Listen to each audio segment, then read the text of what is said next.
Hey, what is up, everybody? Michael Crump back here again, talking about the latest and the greatest in PlayStation homebrew news and much, much more. So, there was this tweet that came out today by Flats, and it says, finally, hello, comma, PS5, PSP. Now, upon first seeing the image, you may be asking, what is this image? And really, what this image is that it's a dump of the PS5 boot ROM from the PSP. And how would I know that? Well, because Flats himself answered in the official Discord where the PS5 research and development security team and others are kind of hanging out. So what I've done is I've went ahead and I've read every single message in this thread and decided to just condense it down into a very short document and discuss that here with you today. So let's go ahead and start doing that. So we did cover the first one, and one thing to note, when you see this green arrow, that is information that came directly from the source himself, Flats. So the next question is, what is this based on? This is obviously based on something that Fell Overflow demonstrated a little over 2 years ago.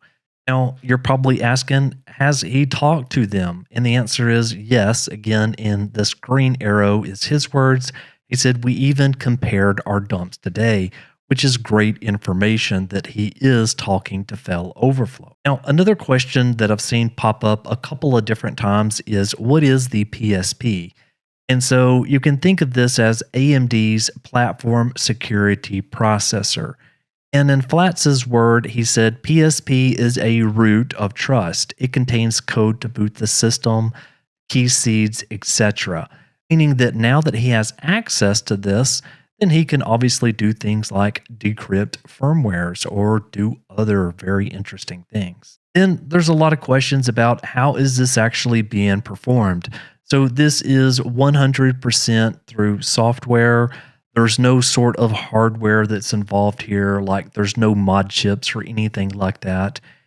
But one thing to note is that in his words, he did specifically say that it's more relevant to a hardware revision than to a firmware version, meaning that while he's doing it through software with no mod chips, it may only affect a certain version of the PlayStation 5 that's out versus a very specific firmware version. This is also being done 100% through a disk-based PS4 game, load corrupted save game that exploits the game.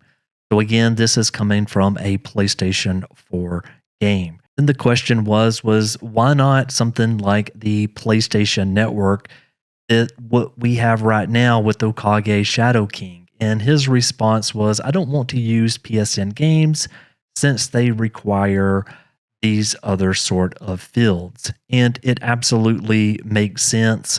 If this is just a PlayStation 4 disc, and personally, I would love for it to be something that is cheap and widely available, like Uncharted 4 would be a great example of that. But basically, if you have a disc-based game, they can't change the contents that's on that disc, and they don't have to be connected to the internet in order to play it. And then the question was, why a PS4 game disc? And the answer that he wrote back was, PS4 is better because there is no userland XOM there. And then there's the questions around, what if you don't have a disc-based console? And the answer seems to be, maybe it would be possible through WebKit, but who knows? And he did state that for his purpose, the game exploit was the best.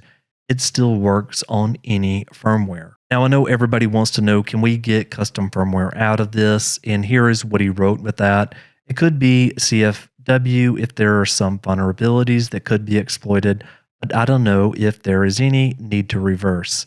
And then in another section, he said, only if there are some bugs in the boot process. So definitely a couple things to figure out there. Will he disclose? His answer was, nope. I'll never publish any proprietary or confidential stuff, but I want to implement and disclose it if it will work, methods for stuff like FPKGs, like I did for the PS4. And then the question was, can they patch it? He wrote back, I'm not sure if or when they have patched this, but usually they change keys between hardware revisions. So I guess boot ROM dumps from newer revisions have other keys. And then if you are wondering what PS5 that he has, He says, I don't remember what is mine. I bought it in 2021, as far as he can remember. And this hardware, according to Not So Typical Gamer, is 1015. And for the PS5 firmware that he's on, he is currently on 2.5.